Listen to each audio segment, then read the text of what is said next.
Diduga derita kanker paru-paru, Max Sopasua sudah 1 bulan lebih dirawat di 2 rumah sakit. Kabar duka datang dari politisi senior Max Sopasua.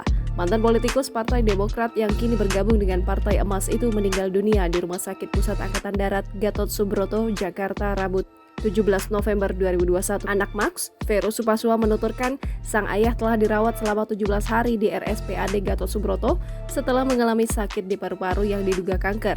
Vero menuturkan, menurut rencana, jenazah Max akan disemayamkan di rumah Max di Jalan Veteran Gang Kepatihan Bogor sebelum dimakamkan di pemakaman keluarga di Ciomas, Bogor.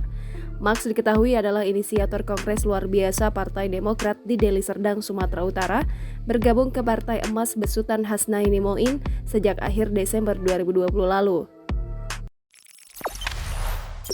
Jangan lupa subscribe, share, komen, dan like ya!